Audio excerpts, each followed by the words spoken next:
My mother's fried chicken was supposed to be my peace, but when two cops unleashed a dog on her porch, they met a captain with an army behind her. The scent of my mother's fried chicken was the first thing that told me I was truly home.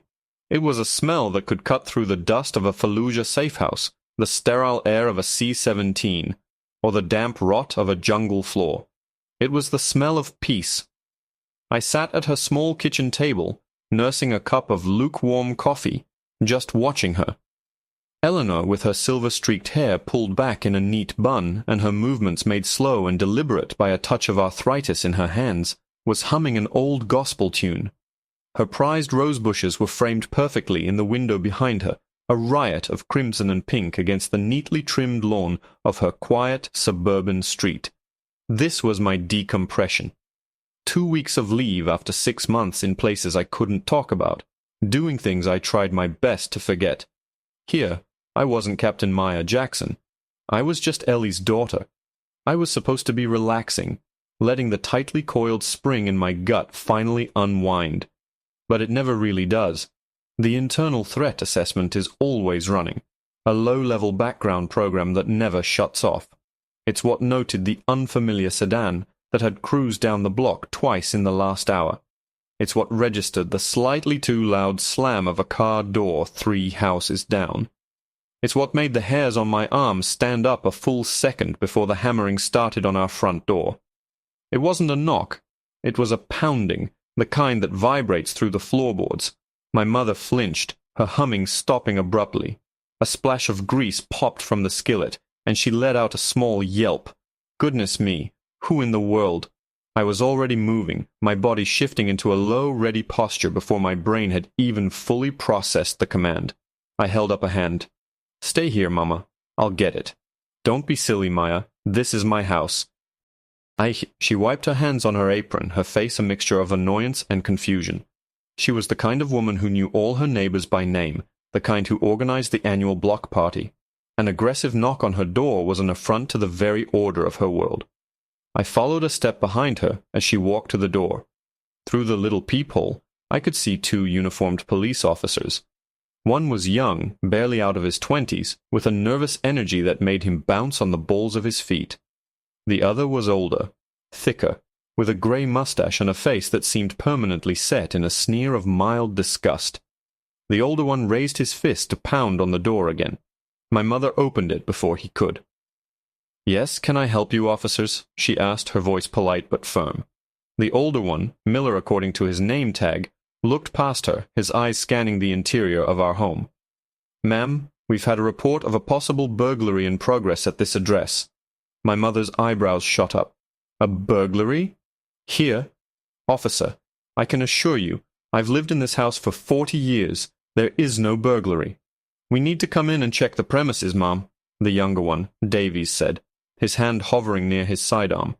I could feel the situation shifting. The air grew thick and heavy. This wasn't a wellness check. This wasn't a mistake.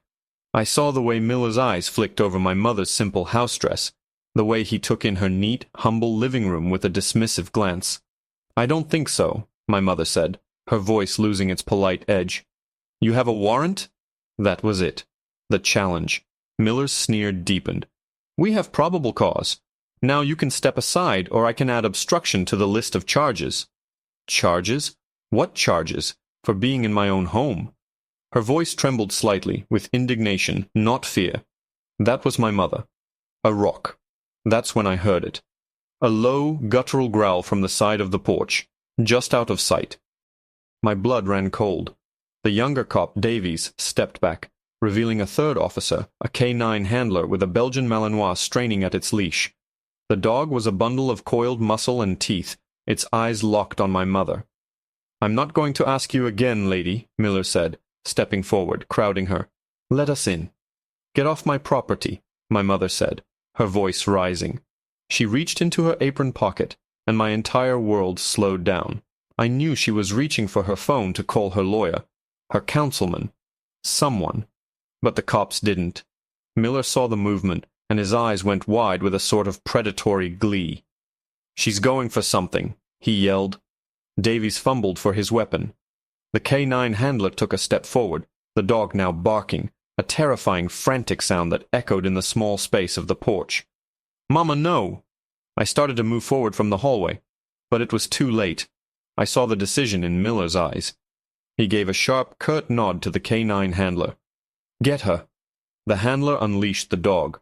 It shot forward like a brown missile, a blur of fur and snarling teeth aimed directly at my 70-year-old mother. A cry escaped her lips as she stumbled backward, her hands coming up to shield her face. The world narrowed to that single horrific image. The dog leaping, my mother falling. And in that instant the quiet daughter was gone. The captain took over. A voice cut through the air, low, calm, and resonant with a power that vibrated in the bone. It wasn't a yell, but it stopped everything. The barking, the shouting, the very air itself seemed to freeze. Stand. Down. Now. The dog, mid-air, somehow twisted and landed short, its paws scrabbling on the welcome mat. It looked back at its handler, confused. The two cops, Miller and Davies, spun around. They saw me for the first time, standing in the dim light of the hallway.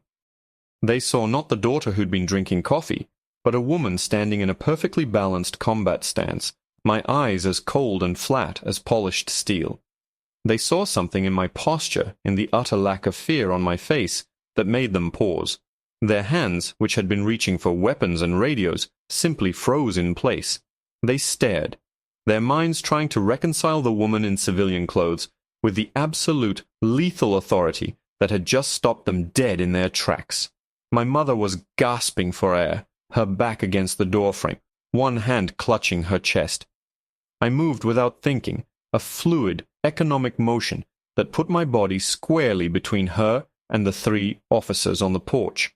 My eyes never left Officer Miller's. I catalogued everything in a split second.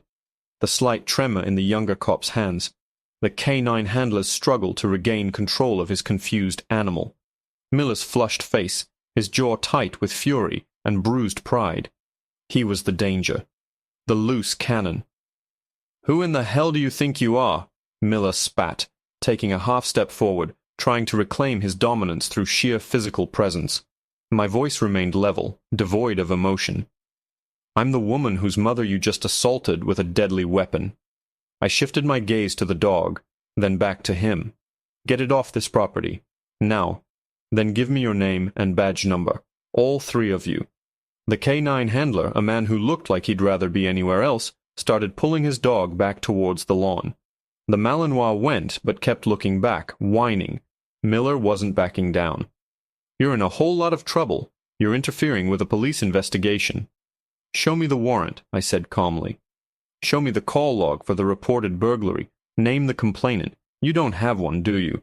You saw an old black woman tending her roses in a nice neighborhood, and your brain cooked up a fantasy. That's not probable cause, Officer Miller. That's profiling." "And what you just did," I gestured to where my mother was still trying to catch her breath, "is aggravated assault." Every word was a precisely aimed dart. I saw Davies flinch. He knew I was right. Miller's face went from red to a blotchy purple. He was losing control, and in his world, that was unacceptable. He unclipped his handcuffs. "That's it," he snarled. "You're under arrest. You and the old lady. Obstruction of justice." He lunged for my arm. My movement was pure instinct, honed by 1,000 hours of training. I didn't strike him. I didn't have to. I simply shifted my weight, pivoted, and used his own momentum against him. One moment he was grabbing for me, the next he was stumbling sideways, his hand grasping at empty air, his balance completely broken. It was so fast, so effortless, that Davies didn't even see what happened. All he saw was his senior partner suddenly flailing like a drunk. I hadn't moved from my spot. "Touch me or my mother again," I said, and this time there was a razor's edge in my voice, a hint of the violence I was holding in reserve. "And the next call you make will be to a paramedic." I looked straight at Davies. "You need to get him under control. Right now. You are a witness to a felony in progress, and your inaction makes you an accessory." Davies's eyes were wide as saucers. He looked from me to his partner, who was now straightening his uniform, his face a mask of pure rage. For the first time, Davies seemed to realize this wasn't just some domestic dispute. He was in over his head. Just show us some ID, ma'am, he stammered, trying to find some procedural ground to stand on. Miller scoffed. She's not showing us anything. She's going in the car. That's fine, I said, surprising them both. I reached into the pocket of my jeans, moving slowly, deliberately. I think it's a good idea for you to know exactly who you're arresting. I pulled out my wallet and flipped it open. Inside, behind a clear plastic window, was my government-issued common access card. It looked like any other military ID at first glance, but the details were what mattered. The classified security clearance level. The block letters spelling out my name. Jackson, Maya A. CPT. And beneath that, the designation for my unit. A simple string of letters and numbers that meant nothing to most people. But to someone in law enforcement with the right access, it was a key to a world they knew nothing about. I held it out. Davies stared at it, confused. Miller, however, squinted, his cop's brain trying to process the information. He saw the rank. Captain. He saw the Department of Defense seal. He saw things he didn't recognize, and it only made him angrier. A soldier. You think that makes you special? He snatched the wallet from my hand. Let's see how special you are down at the station. He stalked back towards his patrol car, my wallet in his hand. My mother finally spoke, her voice shaky but strong. Maya, what's happening? He's making a mistake, Mama, I said, my eyes locked on the back of Miller's head. A very, very big one. We watched as he got into his car, the radio squawking to life. He was running my name. Davies stood on the lawn, shifting his weight, looking anywhere but at me. A minute passed. Then 2. The silence on the porch was deafening. Then we saw Miller get out of the car. He wasn't walking with a swagger anymore. He was holding his cell phone to his ear, and his face had lost all its color. It was the color of ash. He stopped by the rose bushes, his back to us, listening to the voice on the other end of the line. His shoulders began to sag. He turned around slowly. The sneer was gone. The anger was gone. All that was left was a raw, naked fear I'd only ever seen on the faces of men who knew they were about to die. He looked at me, his mouth slightly agape, and held up his phone as if it were a venomous snake. They want to talk to you, he whispered, his voice hoarse. It's a general. I took the phone from his trembling hand. It felt heavy, a direct link to the world I had just left behind. I put it to my ear. Jackson here, I said, my voice steady. Captain, report. The voice on the other end was like gravel rolling downhill deep, authoritative and utterly unmistakable. General Marcus Thorne, my commanding officer. My eyes were still locked on Miller, who looked like he was about to be physically ill on my mother's prize-winning petunias. Domestic situation, sir, I began. My words clipped and precise, the way he'd trained me. Local PD responding to a non-existent burglary call. Attempted unlawful entry. Escalated to assault with a police K-9 on a civilian. The civilian is my mother. She is unharmed. There was a moment of dead silence on the line. I could almost hear the gears turning, the immense weight of the military apparatus shifting its focus onto a quiet suburban street in Ohio. Stand by, Captain, he said. The words weren't a request. I'm patching in JAG. The local chief of police is about to have a very, very bad 5 minutes. Are you and your mother secure? Affirmative, sir, I said. We're fine, just trying to enjoy my leave. A sound that might have been a grim chuckle came through the phone. We'll see what we can do about that. Stay on the line. He wasn't talking to me anymore. I heard muffled, angry words, the general giving orders in a tone that could make colonels snap to attention. I held the phone, a silent sentinel on the porch, as Miller and Davies seemed to shrink before my eyes. They could hear the faint, furious barking of the general's voice coming through the earpiece. They were no longer cops dealing with a difficult woman. They were 2 insects under a microscope, and they were beginning to understand just how powerful the light was. Less than 3 minutes later, a sleek black sedan without markings came screaming down the street and screeched to a halt behind the patrol car. A man in a tailored suit, his face grim, got out. He walked with a purpose that dwarfed the swagger Miller had shown just minutes before. He strode right past the two officers and stopped at the bottom of my porch steps.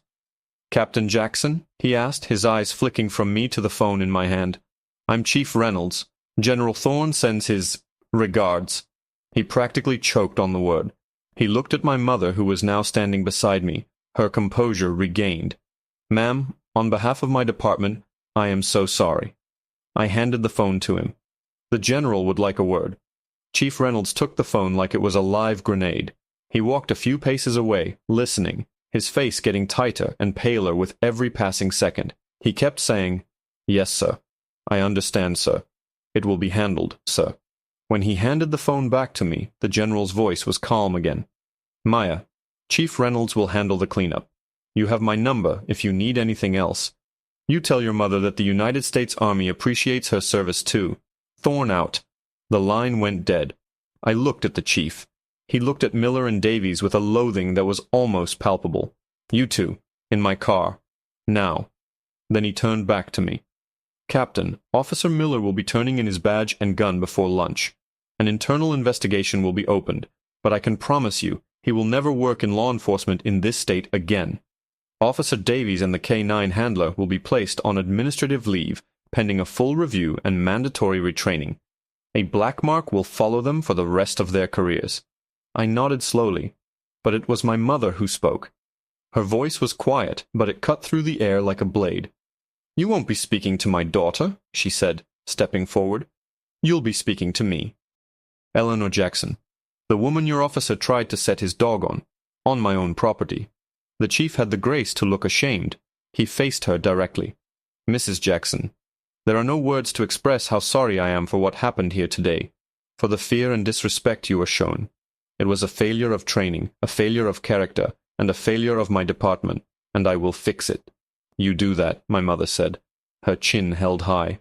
I stepped forward.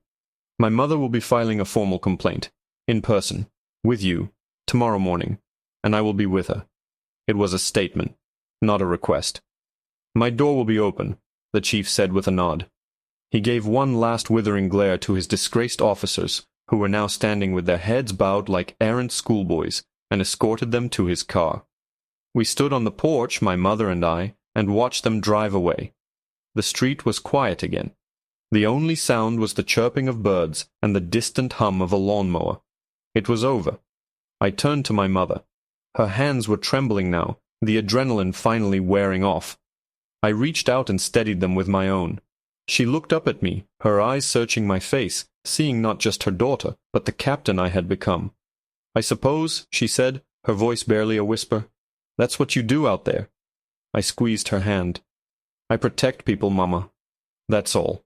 Especially my people." She nodded, a single tear tracing a path down her wrinkled cheek.